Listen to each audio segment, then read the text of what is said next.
It's a very exciting day here on the homestead because it is Coop Day. We have been working very hard towards this for the last few weeks, and it's coming to a climax. Yeah, for sure. So today we have everything lined up to get this from my friend's house later this morning.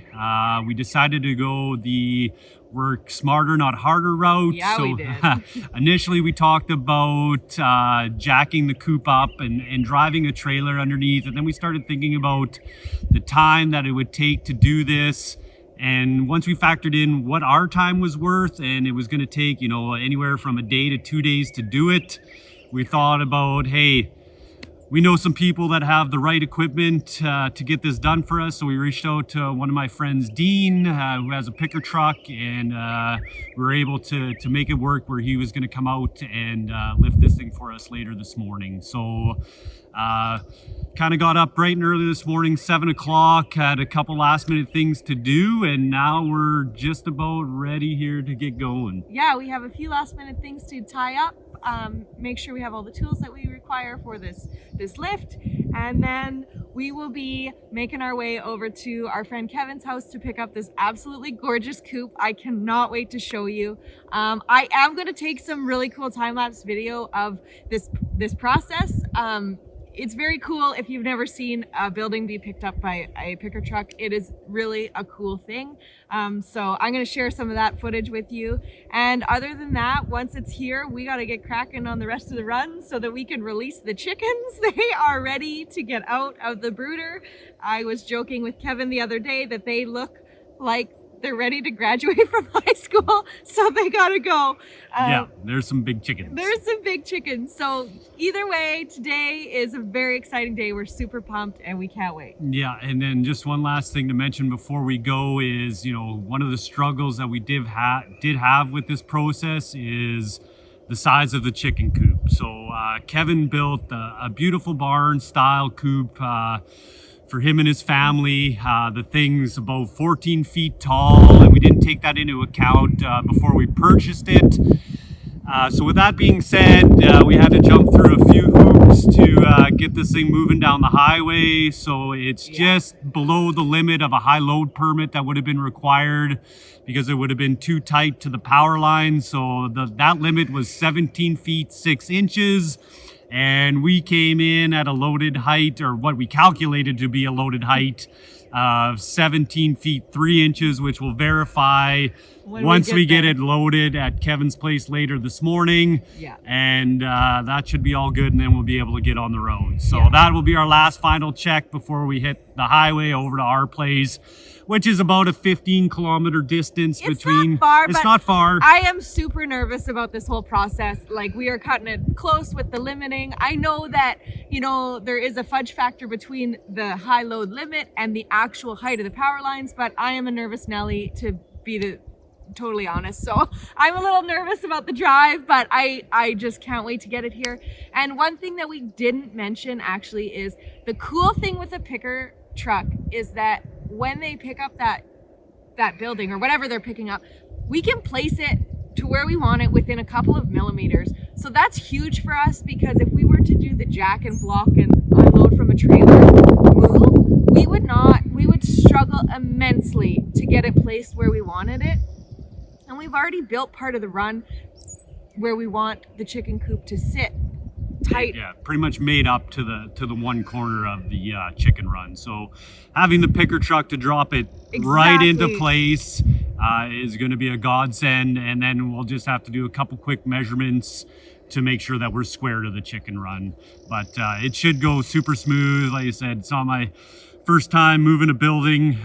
So like I said, I'm expecting smooth sailing, but we'll see how it goes. And I'm still nervous. So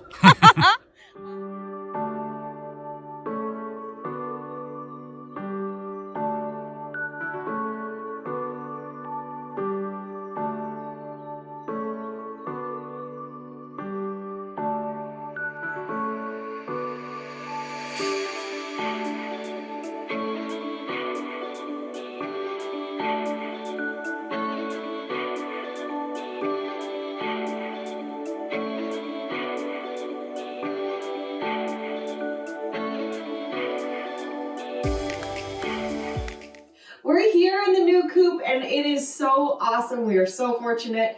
We have one minor change that we want to make. So this coop was designed with the nesting boxes over here, and I would like to move them.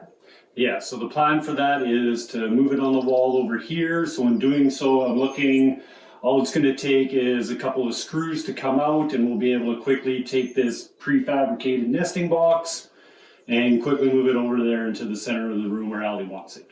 So one of the reasons that I want to move it is that I would like to open this area up here for the roosting bars because it is directly under the heat lamps. We live in northern Alberta, well, northeastern Alberta, and it gets very cold here in the winter. We're a zone 3 climate. It can get as low as minus 45 or worse Celsius.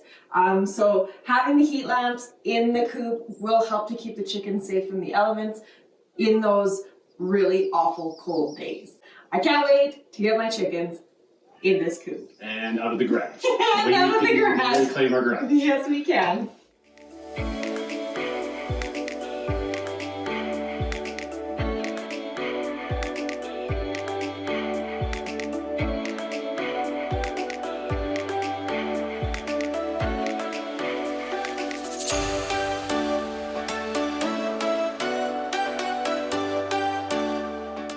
Alright, well that was actually fairly easy, probably 24 screws in the wall holding this thing up. We grabbed a couple quick measurements off the floor once we had it out to see where we were going to set that bar that the box sat on. We transferred that over to the wall, we measured center, marked everything center on the 3 pieces, and then we put it into place and just leveled it up with the existing screws and the studs. So all in all, pretty easy to get this thing moved over. So now we're gonna flip over to this area and look to get the roosting bars in. Yeah, so we've been talking about the roosting bars, and we've settled on using 2x4s on the flat side so that our chickens are able to kind of lower their bodies onto their feet to keep them warm in the cold months. But I don't want fixed roosting bars. I was really hoping to have something that I could move out of the way. So we're gonna try and develop some hinged roosting bars. Yeah, and it should be pretty easy. Yeah. We'll just hinge it on the far side of this wall, and then it should just lift up out of the way. We just got to make sure that we're not going to hit the heat lamps or anything else when they go up. And then we have just a little latch thing to latch it while we're in here cleaning it and so forth. So. Yeah, so hopefully they don't swing down and knock one of us out. Hopefully not. Okay.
Well, that was a busy afternoon. We got to cracking and we got a lot of stuff done today. We did have to make a small adjustment to our roosting bars though. Yeah, you bet. So with that being said, we were able to make the bottom one a lifting bar that we were able to tack onto the wall for cleaning purposes. The one that was further back, when we put it in and trialed it, it ended up hitting the heat lamps up above. So we decided just to make that one a stationary one. It won't really affect the cleaning, which we tried afterwards, and it works perfectly. Yeah, you bet. And then Kevin came in and spread all the mulch in here. After a quick cleanup, we cleaned up our construction debris and whatever was left in the coop and any dirt that we dragged in. We also brought in our feeder and our waterer. And I actually changed the lock. So this coop came with a deadbolt lock on it. I love the idea of being able to lock my coop because I don't want anybody to be able to get in unless I want them to come in. So I changed it out to actually a key code lock because I think that'll be easier. Nothing like leaving the house in your jammies in the morning and going, oh man, I left my keys. Yeah. So, and then what else did we do, Kevin? We put the plywood in on the run door because we're not quite finished the run. That'll finish up in the next couple of days.